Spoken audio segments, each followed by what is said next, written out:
Mirë se erdhët në Rezen Ton. Fakt, për ta nisur bisedën me drejtorin e përgjithshëm të shërbimit të zjarr fikseve, zotin Arben Cara, në lidhje me atë temë që unë e përmenda në hyrje të emisionit për zjarrin e rënë në diskotekën Maqedoninë e Veriut, do doja që ta përshëndesja mirë se erdhët zoti Arben, por për pas pak do të ndalemi tek kjo temë se sa masa janë marrë dhe a kemi lëvizur ne si institucione, sa të sigurt jemi përse takon zjarreve në godinat private apo shtetërore, apo kudo ku qarkullojmë dhe jemi.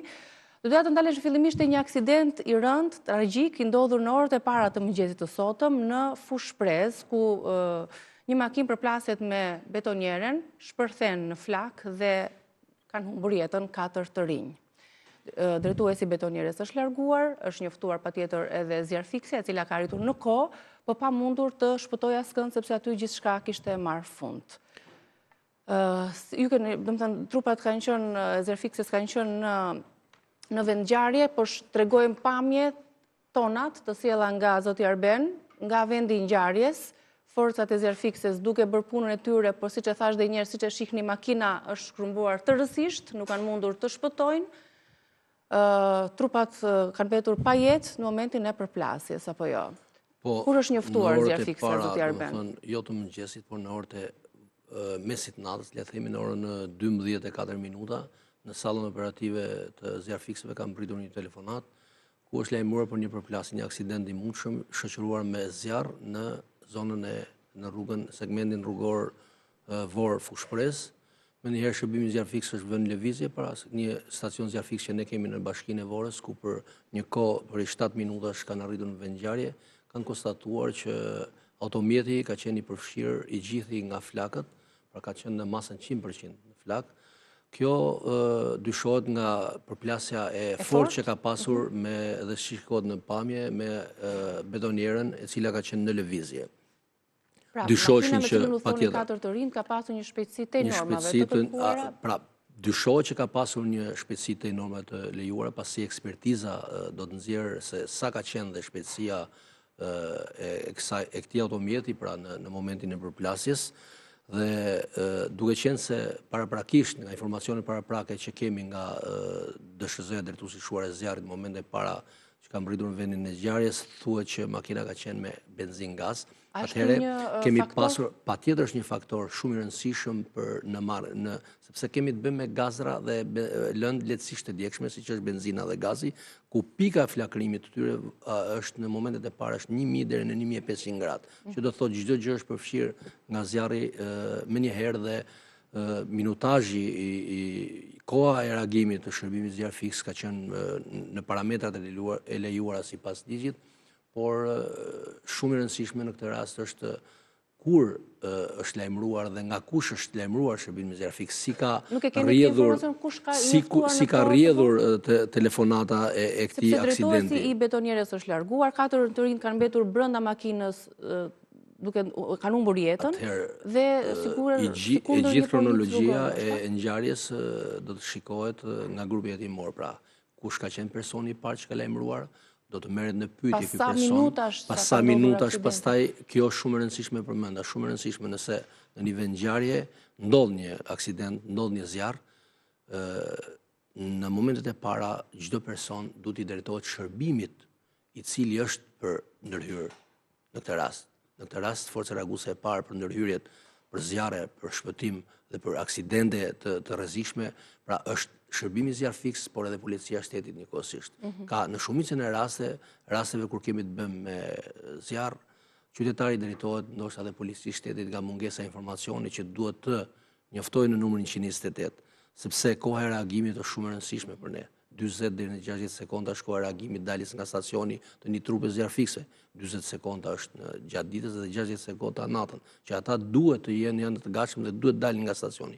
Pastaj fillojmë dhe ndeshemi me, kuptohet, gjatë ditës me trafikun e dendur, rrugë të bllokuara, parkinge të gabuara, rrugë të ngushta, pra kemi të bëjmë me, po themi, papërgjegjshmëri të shumë qytetarëve që parkuan dyshe, treshe, pra edhe gjatë natës në disa rrugica shikoj që është e pamundur ndërhyrja e automjeteve zjarrfikse, duke qenë se ata janë automjete të tonazhit të lartë, të rënd dhe kanë pamundur ndërhyrën, pra nuk e mendojnë që aksidentalisht, qoftë edhe nga një masë elektrike që mund ndodhin banesën e tyre, mundet që nesër pas nesër të kërkohet ndërhyrja e shërbimit zjarfikës dhe është e pamundur për ndërhyrë për shkak të Në pamjet që po ndjekim zoti Arben, janë forcat e zjarfikës që po presin ndoshta për të mundur të nxjerrin trupat dhe sa e vështirë ka qenë identifikimi i tyre si janë gjetur trupat brenda makinës.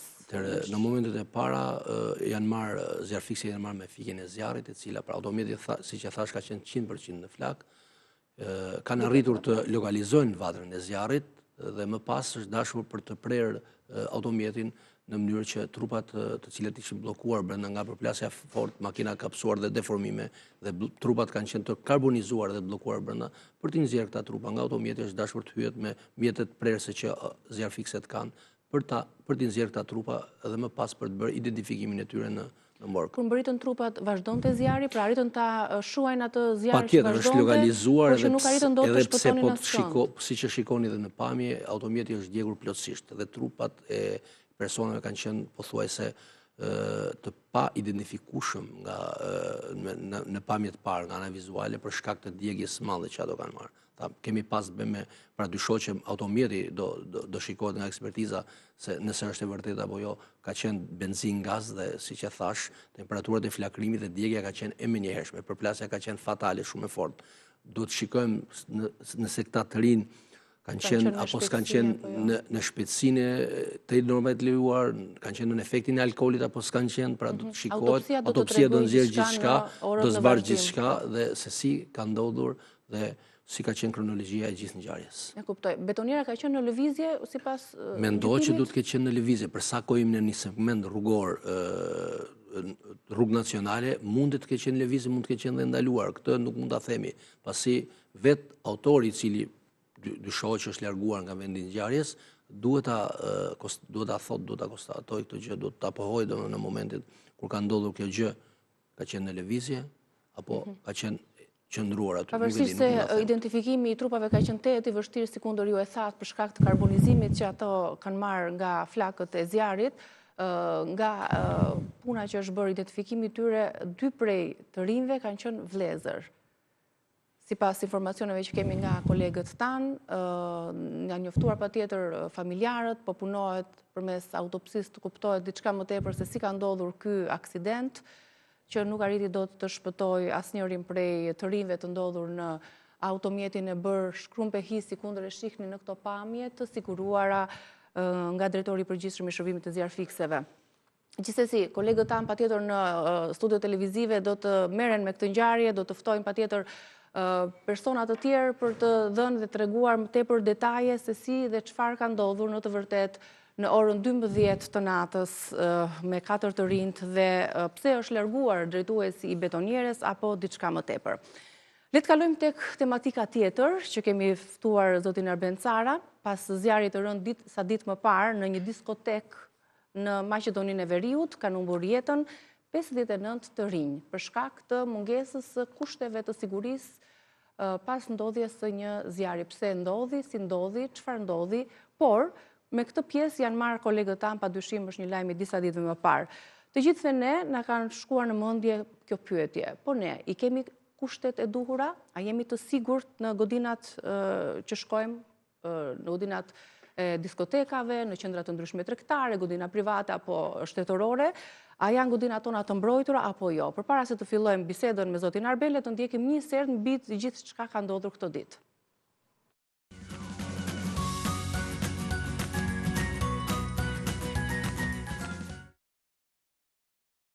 Të paktën 59 persona kanë vdekur fundjavën e kaluar në qytetin Koçan të Maqedonisë së Veriut si pasojë e shpërthimit të zjarrit në një klub nate, ku po mbahej koncerti i grupit ADN me rreth 1500 pjesëmarrës. Pas rastit shumë tragjik, në mediat lokale u hap një debat për standardin e sigurisë të godinave ndaj zjarrit. Aktualisht ka nisur një hetim në shkallë të gjerë, pasi mendohet se një numër i madh godinash në Maqedoninë e Veriut nuk kanë një strukturë mbrojtëse ndaj zjarrit, duke u shndërruar kështu në një problem parësor të sigurisë. Hetimi i nisur po sheh nga elementet e sigurisë për fikjen e zjarrit e deri tek strukturat e godinave të papërshtatshme, nisur nga rastin në fjalë. Pyetja që ngrihet dhe tek ne është: A janë të sigurta shumë godina në Shqipëri sa i takon standardeve të mbrojtjes ndaj zjarreve? A plotësohen elementet e sigurisë në raste të tilla?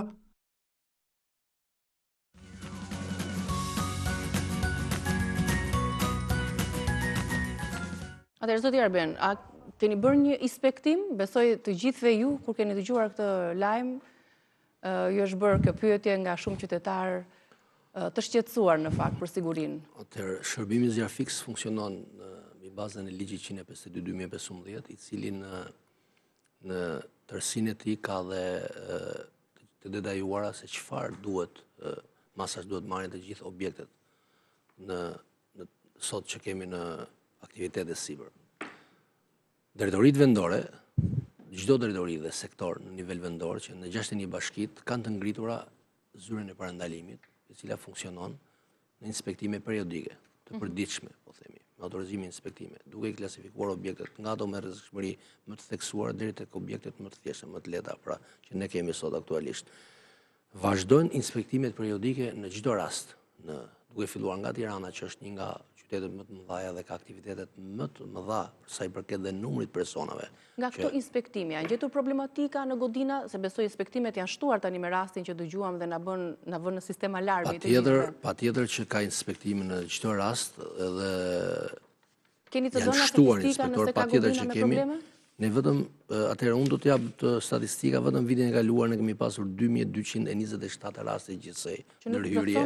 Jo, ndërhyrje gjithsej. Jo që nuk plotësonin. Patjetër që ka objekte që nuk plotësojnë kushtet e sigurisë, ku i nënshtrojnë inspektimin dhe marrin masat administrative zbatim të ligjit dhe në fuqi, por vetëm në objekte aktivitete pra që janë civile banimi janë kryer vitin e kaluar 90 inspektime, ku janë konstatuar problematika të ndryshme dhe janë lënë detyrat përkatëse për ti realizuar këto detyrat. Objekte banimi, po themi, civile banimi. Kemi në objekte që janë aktivitete shërbime dyqan, salla, magazina e tjerë, 171 inspektime të kryera në territorin e Tiranës nga inspektorët e parandalimit. Në të gjitha këto objekte inspektimeve që janë bërë brenda kësaj periudhe që po themi, a kemi hasur problematika, ku çalon problemi ynë dhe çfarë masash duhet ndërmarrë nga këto objekte? Problematikat konstatohen në vend, se çfarë ka dhe çfarë nuk ka një objekt. Në zbatim të neni 38 të ligjit 152/2015, të gjitha personat fizik dhe juridik janë të detyruar të planifikojnë fonde financiare që në vënin shfrytëzim të objektit që ata kanë marrë për të ushtruar aktivitetin e tyre. Në këtë rast, kjo piknisja është që në licencimin që e bët një subjekti apo biznesi, i cili duhet i detajohet se çfarë aktiviteti duhet kryej në bazë të aktivitetit, objektit që ai ka, i bëhet një projekt i mbrojtjes kundër zjarrit me relacione përkatëse ku janë të përcaktuara në këtë relacion dhe në përcaktuar sistemi elektrik, sistemi mbrojtjes kundër zjarrit, i evakuimit, sistemi hidrik, sistemi automatik i shkuarës zjarrit, sistemi detektim sinjalizimit, po, ku ky projekt hartohet nga një ekspert pra privat i licencuar, i cili ka dhe një deklaratë përgjegjësie për ato çfarë ai bën, dhe ky subjekt në zbatim të këtij projekti duhet të marrë dhe ta zbatojë me përpikmëri masat e mbrojtjes nga zjarri që i duhen sipas procesit që ky subjekt ka. Të gjitha këto inspektime në objektet ku janë konstatuar mangësia, inspektorët marrin masa administrative, siç e thash, dhe më përpara, por jo vetëm, shkohet deri në pezullimin dhe bllokimin e aktivitetit nëse ky objekt nuk plotëson këto kushte. Gjithmonë sipas procesit që ato. A mund ta vendosim bisedën tek qytetarët tani? Si mund ta di një qytetar i thjesht nëse objekti, qendra tregtare, ndërtesa, godina e banimit që ai ndodhet, është i sigurt dhe plotëson të gjitha kriteret e mbrojtjes ndaj zjarrit? Atëherë, qytetarët e thjesht shkojnë në çdo godinë, në çdo objekt, shkojnë për të mbaruar problemet dhe hallet e tyre. Subjekti i cili ka ngritur këtë biznes, ka të ngritura të gjithë strukturat, duke arritur deri tek grupet e vullnetare që janë të trajnuar, duhet të ketë të trajnuara për sa i përket masave të mbrojtjes kundër zjarrit dhe për të shërbyer të gjithë vizitorëve që janë qytetarëve që kanë ardhur në subjektin që ato po kryejnë aktivitetin. Pra, qytetarët normalisht informacionet i marrin nëpërmjet mediave, rrjeteve sociale, kjo që po bëjmë ne sot, nëpërmjet këtij emisioni, japim mesazhe sensibilizuese, broshurave që kanë dalë, ligjeve dhe akte në ligjoreve që ne sot aktualisht kemi në fuqi. Pra, ndërmjet këtyre akteve dhe këtyre që sapo përmenda qytetari merr informacionin e duhur se çfarë i duhet dhe çfarë veprimesh duhet kryejë ai. Po çdo subjekt përveç këtij në këtë projektin mbrojtës Kurnaziari që unë përmenda, ka të detajuar dhe planin e evakuimit dhe ngritjen e grupeve vullnetare që duhet të shërbejnë në një rast caktuar. Çfarë të bëjë për shembull një qytetar nëse has në një ndërtesë që nuk ka daljet e emergjencës, për shembull se nuk respektohen kriteret e sigurisë, cilat janë këshilla që do t'i jepnit? Atëherë, çdo qytetar nëse ndodhemi përballë një rreziku, zjarri, aksidenti, mbeti në ashensor, tërmeti, gjithçka ka të bëjë me sigurinë, e para çfarë ai duhet bëj është ruajtja e qetësisë, sepse paniku nganjëherë vret më shumë se sa vetë ngjarja që ka ndodhur dhe duhet lajmëruar organet kompetente për t'ju dhënë ndihmën në momentin e parë të mundshëm. Nëse kemi të bëjmë në një ambient, kemi të bëjmë një zjarr, atëherë duhet të drejtohemi duke shikuar gjithmonë pamjet orientuese, tabelat fosforishente ku drejtojnë daljen e më të afërt të emergjencës ose në rastet kur kemi vetëm një dalje tek ajo dalje që ne shikojmë që duhet të evakuohemi, gjithmonë duke ndjekur disa hapa shumë të rëndësishëm që janë. Pra në momentin kur kemi të bëjmë në anë të kundërtë me vatrën e zjarrit, duhet largohemi gjithmonë që ka ndodhur. Duhet të mendojmë dhe të ulemi pra të qëndrojmë ulur kur evakuohemi nga një banesë apo një objekt, duke pas parasysh se gazra dhe tyrma gjithmonë rrin lart dhe asfiksia mund të jetë më shpejt e menjëhershme pra, dhe ndjekim gjithmonë anën e murit dhe dalim në një vend sa më sigurt, në një balkon, në një tarac, mund të dalim pra në shkallën më të afërt dhe presim gjithmonë strukturat që janë forcat e rreguese të parë, shërbimi zjarr fiks kryesisht në këto raste për ta evakuuar çdo qytetar që ndodhet në rrezik. Po, përveç ndërgjegjësimit që është shumë i rëndësishëm për shoqërinë, duke marrë vetëm shembull e rastit të Maqedonisë së Veriut, ku dhe kapaciteti edhe i pajisjeve moderne ndoshta vjen në pikpyetje, por do të pyes pak më pas. A ka nevojë tani më shumë për rregulla dhe masa më të rrepta përveç ndërgjegjësimit që të gjithë duhet të kemi pas kësaj ngjarje, sepse larg qoftë të ndodhte në Shqipëri. A i kishim ne të gjitha kushtet, pajisjet moderne, ekipin zjarrfikës, stafet për ta përballuar një tragjedi të madhe të tillë? Atëherë, shërbimi zjarrfiks në Tiranë funksionon me 7 stacione zjarrfikse, 7 sektor. Në të gjitha pikat e qytetit është menduar që në çdo pikë, le të themi, pika strategjike ku kapja e ose sa më afër zonave të banuara dhe ato në pikat më të larta të ketë stacione zjarrfikse në mënyrë që të ndërhyet një kohë sa më të shkurtër. Patjetër që sot shërbimi zjarrfiks i ka kapacitetet për të ndërhyrë në të gjitha rastet e zjarreve, por ajo çfarë unë mendoj dhe duhet patjetër të jetë në vëmendje të çdo qytetari dhe çdo subjekti i cili ngren biznesin, është që të bashkëpunojmë me këto struktura në zbatim të ligjit dhe akteve ligjore që ne kemi, në mënyrë që masat e zjarrit në këto objekte të jenë të kushteve bashkëkohore, pra në zbatim të çdo rregulli i cili është shkruar e zeza mbi të bardhë dhe sot aktualisht ne kemi disa vendime qeverie të cilat edhe për objektet e banimit, të cilat kanë vendosur dhe kriteret se si duhet ndërtohet një objekt, konstruktit i kodet të ndërtimit. Pra, e gjithë kjo duhet dhe sot aktualisht që ne miratojmë projektin mbrojtës Kurnaziarit, strukturat vendore qendrore miratojmë projektin mbrojtës Kurnaziarit, ka një përmirësim të dukshëm të objekteve në ndërtim. Unë mund të marrë shkas edhe objektin tuaj, i cili është certifikuar nga shërbimi zjarrfiks. Nuk e di nëse e vut re që në hyrje të këtë po thoja që në hyrjen e objektit, pra sistemit e sinjalizimit, pra është ndërtuar një objekt konform rregullave dhe kushteve që kërkon legjislacioni dhe kodet e ndërtimit shqiptar sot që kemi dhe i ndërtuar me ato europian. Kemi një objekt në të gjitha sistemet dhe parametrat bashkëkohore që kërkon një subjekt, një institucion. Por çfarë ndodh? Të gjitha këto masa që ju keni marrë në këtë objekt, dhe s'kemi pse të shkojmë në objekte tjera, këto masa duhet që të vjen në funksion dhe në veprim. Nga kush? Nga stafi juaj.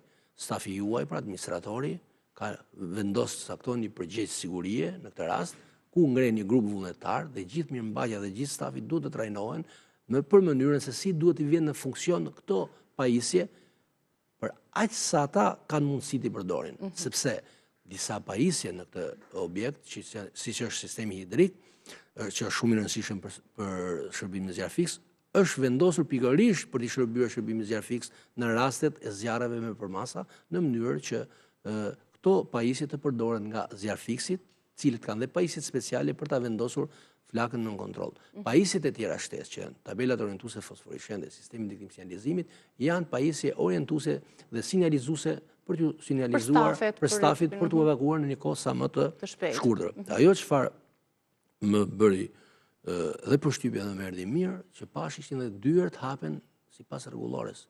Janë dyert që hapen nga jashtë.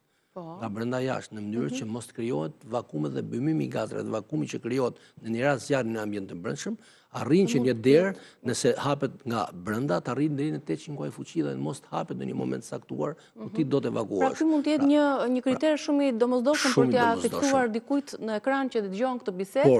Pra dyert duhet të hapen nga jashtë, nga brenda jashtë, sidomos edhe nga atëherë. Për unë mund prek dhe për objektet për shembull që vizitohen nga 20 deri në 50 persona, duhet të jetë dalja, gjerësia e derës duhet të jetë 80 cm dhe dalja e dytë duhet të jetë deri në 60 cm, po themi. Për objektet 50-100 vizitor duhet të ketë pak në dy dalje dhe po e njëjta hapësirë gjerësie, pra 80 cm me 60 cm.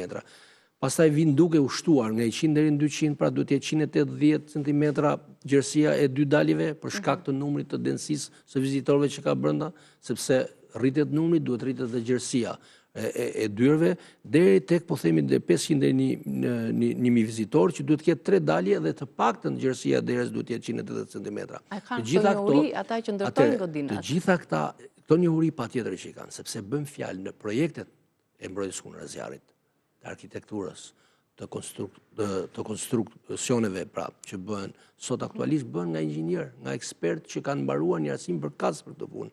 Dhe të gjitha këto për sa kohë ne në legjislacionin ton e kemi të parashikuar, kemi vendimet e qeverisë, udhëzimet e ministrave që kanë dalë. Pra, atëherë këta duhet i zbatojnë.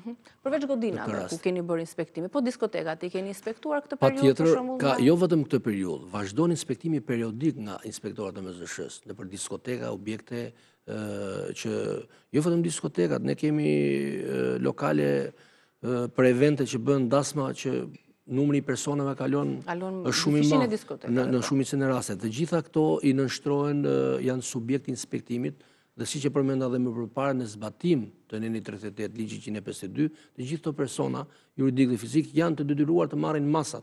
Të gjitha këto inspektime i kanë kushtet, përderisa nuk kemi statistikë nëse nuk ka plotësuar një godinë, kushtet për shërbimin e zjarfikës. Të gjitha statistikat e inspektimeve, të gjitha statistikat e inspektimeve i kam këtu për vitin 2024, patjetër, dhe të gjitha inspektimet shoqërohen edhe me masa administrative ata që nuk i kanë kushtet për këtë. Ne mund të vemi në një subjekt, inspektorët shkojnë në një subjekt dhe nuk gjenë masat.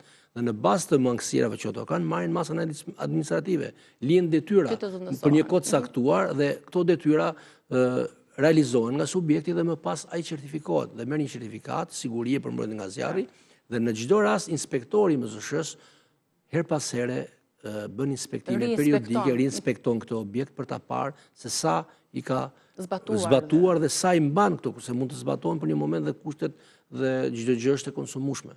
Në fund të ditës, një fiksje zjarrit do të rikolaudohet kur ajo kolaudohet. Një sa kohë rikolaudohet? Aty varet nga certifikata origjinës së produktit që ato kanë dhe firmat që sot aktualisht, pra subjektet që janë në treg, që i tregtojnë këto pajisje, lënë një afat kohor sipas produktit që ato kanë. Certifikata origjinës mund të thotë që ky produkt i reziston një vit, 2 vjet ose ka. Në çdo kohë bëhet kontroll periodik i masave të zjarrit, sistemi sinjalizimi dhe gjithçka nga ekspertët përkatëse këto firma kanë. Sepse mund të ketë të gjitha pajisjet, të gjitha kriteret, pa ato nëse skadojnë dhe nëse ndodh zjarri. Informacioni që kam nga drejtoritë dhe sektorët, inspektorët kanë ndëshkuar disa subjekte për mungesë të masave të mbrojtjes kundër zjarrit. Unë nesër kam thirrur në një takim 12 drejtorët e drejtorive në nivel vendor, por jo vetëm, edhe disa shefa sektorit të le të themi të vjes bredektare, ku kushtohet aktivitet se vjen dhe vera aktivitetet shtohen. dhe për t'ju kërkuar informacion mbi inspektimet që janë kryer. Në fillim të vitit 2024, Ministri i Brendshëm i asaj kohë zoti Balla ka nxjerrë një udhëzim ku ka ngritur strukturat e policisë shtetit, të shërbimit zjarr fiks, të IMT-s, policisë bashkiake, pra të gjithë në një grup ku ato vazhdojnë dhe kontrollojnë të gjitha objektet me rëndësi ekonomike, strategjike, objektet me qendra tregtare ku ka vizitor, numri i vizitorëve është i lartë dhe këta duke pse është krijuar dhe ky grup kontrolli dhe vazhdon të inspektohen këto objekte. Pa marrë rastin e Maqedonisë, sepse ne patëm dhe rastin e hotelit në Turqi që kishte viktima pafund. Zjarre do ketë, viktima do ketë, por ne duhet punojmë fort çdo ditë për t'i parandaluar. Parandalimi është edhe thelbi ose themra akilit le të themi, që ne mos arrijmë deri në këtë pikë dhe këto grupe kontrolli në çdo fund muaj dërgojnë statistikat e kontrolleve që janë bërë. IMT-ja shikon pjesën e ndërtimit nëse është bërë me leje apo pa leje. Policia e shtetit shikon pjesën e saj. Pra, policia bashkiake pjesën e saj dhe shërbimi zjarr fiks shikon dhe pjesën që e sistemet të mbrojtësisë së zjarrit dhe në çdo rast, pra ka masa dhe sanksione në zbatim të akteve ligjore që kemi deri në pezullimin dhe bllokimin e aktivitetit. Në asnjë rast garantoj çdo subjekt që nuk do t'i plotësoj kushtet dhe kriteret për sa i përket sigurisë mbrojtësisë nga zjarri, do ketë penalitete shumë të ashpra, pasi shumë e rëndësishme për ne është jeta e njeriu, prona e qytetarëve dhe jo aktiviteti që një person bën dhe nuk arrin pra të marrë dhe të vënë funksion masat e mbrojtësisë nga zjarrit kur aktiviteti i tij është në vazhdon dhe çdo ditë dhe nuk i ka marrë të masat. Unë ju falenderoj shumë dhe ju uroj punë të mbarë, sepse fillon dhe një sezon i vështirë edhe për sektorin tuaj. Faleminderit dhe juve që na ftoni dhe na mundsoni që t'japim mesazhe sensibilizuese për qytetarët. Faleminderit shumë zoti Arben. Ka publicitet, rikthehemi shpejt sërish.